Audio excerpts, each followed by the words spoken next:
Price to the lord. ఈరోజు దేవుడు మనకిచ్చినటువంటి వాగ్దానం ఏంటంటే యావేలు గ్రంథము 2వ అధ్యాయము 12వ వచనం. ఇప్పుడైనను మీరు ఉపవాసముండి కన్నీరు విడుచుచు దుఃఖించుచు మనపూర్వకంగా తిరిగి నా యుద్ధకు రండి. ఆమెన్. మనము అభివృద్ధి చెందలేకపోతూ ఉన్నామంటే, మన కుటుంబంలో సరైన సమాధానం లేకుండా పోతుంది అంటే, ఏదైనా సాధించాలి అనుకున్నప్పుడు కొద్దిగలోనే చేజారిపోతూ ఉందంటే మన మీద ఏదైనా ఒక శాపం ఉందేమో, దేవుని యొక్క కోపము మన మీద ఉందేమో, దేవుని యొక్క ఉగ్రత మన మీదకి వచ్చి ఉందేమో మనము గమనించుకోవాలి. ఎందుకు దేవుని యొక్క కోపము మన మీదకి వస్తూ ఉందంటే, ఎక్కడో మనము దేవునికి దూరం అయ్యాం, ఎక్కడో దేవునికి వ్యతిరేకంగా ప్రవర్తించి ఉంటాం, ఏదో ఒక విషయంలో దేవునికి ఇష్టం లేనిది చేసి ఉంటాం. అంటే ఎక్కడో మనము దేవునికి నచ్చనిది జరిగిస్తూ పాపము చేస్తూ ఉన్నాం. ఈ పాపము చేయటాన్ని బట్టి దేవుని యొక్క కోపము మన మీదకు వస్తుంది. ఈ పాపము చేయటాన్ని బట్టి శాపము మన మీదకు వస్తుంది. ఈ పాపము చేయటాన్ని బట్టి మనం అభివృద్ధి చెందలేకపోతూ ఉన్నాం.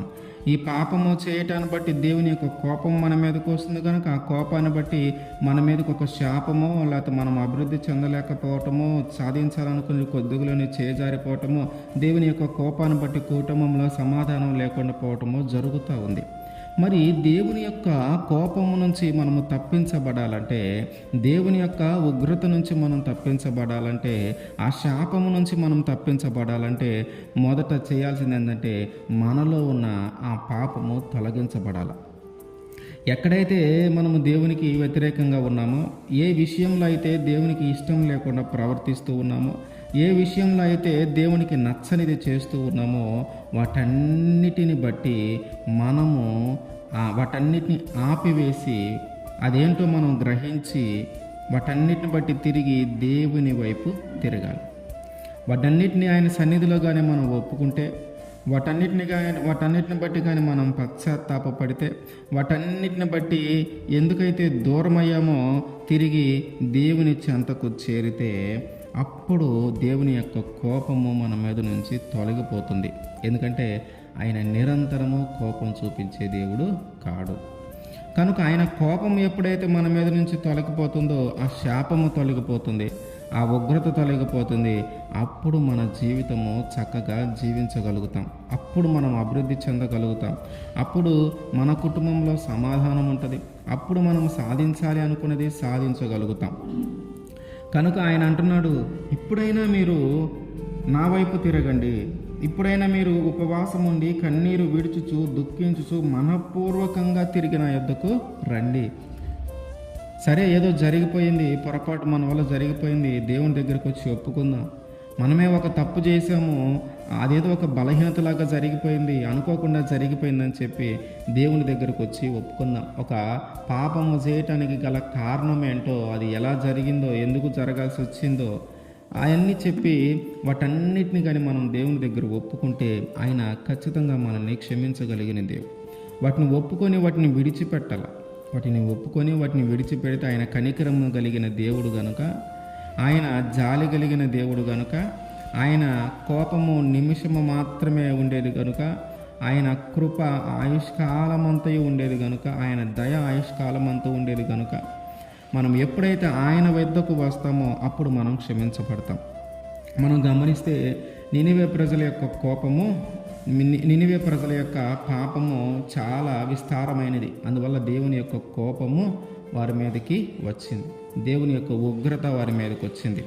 అయితే యోనా గారిని పంపించి వాళ్ళు ఇట్లా చేస్తూ ఉన్నారు, వాళ్ళు మనసు మార్చుకుంటారేమో ఒక అవకాశం ఇచ్చాడు దేవుడు.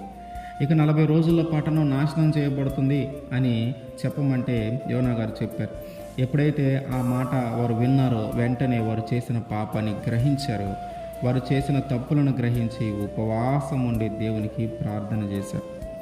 పట్టణమంతా పిల్లలు, పెద్దలు, ముసలి వాళ్ళు, పశువులతో సహా మొత్తము, రాజులు, అధికారులతో సహా మొత్తము ఉపవాసం ఉండి దేవుని సన్నిధిలో వేడుకున్నారు, పశ్చాత్తాపడ్డారు. అవునయ్యా, మా వల్ల తప్పు జరిగింది, మమ్మల్ని క్షమించు, ఈ ఉగ్రత నుంచి మమ్మల్ని విడిపించు, నీ కోపము నుంచి మమ్మల్ని విడిపించు, ఈ శాపము నుంచి మమ్మల్ని విడిపించు అని చెప్పి ఎప్పుడైతే వారందరూ ఉపవాసం ఉండి ప్రార్థన చేశారో దేవుడు వారి మీదకి రావాల్సిన ఉగ్రత నుంచి తప్పించాడు వారిని. అట్లాగే మనకి కూడా ఒక అవకాశం ఇస్తూ ఉంటాడు దేవుడు. ఓకే, ఇప్పుడు దాకా ఎట్లకట్లా బ్రతికాము, తెలుసో తెలియకో పాపం జరిగింది, తెలుసో తెలియకో ఒక తప్పు చేసాం. కొన్నిసార్లు తెలిసి చేసినవి ఉన్నాయి, కొన్నిసార్లు తెలిసి తెలియక చేసినవి ఉన్నాయి. వాటన్నిటిని బట్టి ఇప్పటికైనా మనము ఆయన యొద్దకు వస్తే, ఇప్పటికైనా మనము ఆయన వైపు తిరిగితే, ఇప్పటికైనా మనఃపూర్వకంగా ఆయన యొద్దకి కానీ వస్తే మనల్ని ఆయన క్షమించగలిగిన దేవుడు. నినివే ప్రజల్ని క్షమించాడు.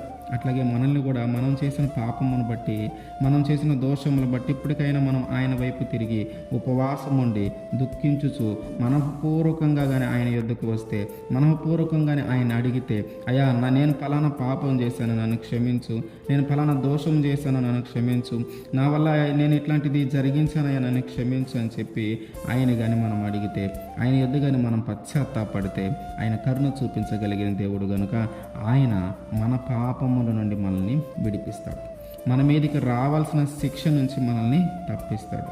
మన మీదకి రావలసిన ఆ యొక్క ప్రమాదము నుంచి మనల్ని తప్పిస్తాడు. కనుక ఇప్పటికైనా మనం ఆయన వైపు తిరుగుదాం. ఇప్పుడు దాకా ఆయనకి వ్యతిరేకంగా జీవించి ఉండొచ్చు. అయితే దానికి సంబంధించి వాటన్నిటిని కానీ మనం ఇప్పుడు ఒప్పుకుంటే, వాటన్నిటిని కానీ ఇప్పుడు ఆయన దగ్గర ఒప్పుకొని విడిచిపెడితే, వాటన్నిటిని బట్టి కానీ పశ్చాత్తాపడగలిగితే ఆయన క్షమించగలిగిన దేవుడు కనుక మనల్ని క్షమిస్తాడు. అందుకని ఇప్పుడు దాకా జీవించిన జీవితమైనా సరే, ఇప్పుడు దాకా జరిగించిన పాపమైనా సరే, ఇప్పుడు దాకా దేవునికి వ్యతిరేకంగా ఉండిన పరిస్థితులైనా సరే, ఇప్పుడైనా ఆయన యొద్దకు వచ్చి ఆయన్ని అడుగుదాం. ఆయన అడిగితే ఆయన క్షమిస్తాడు.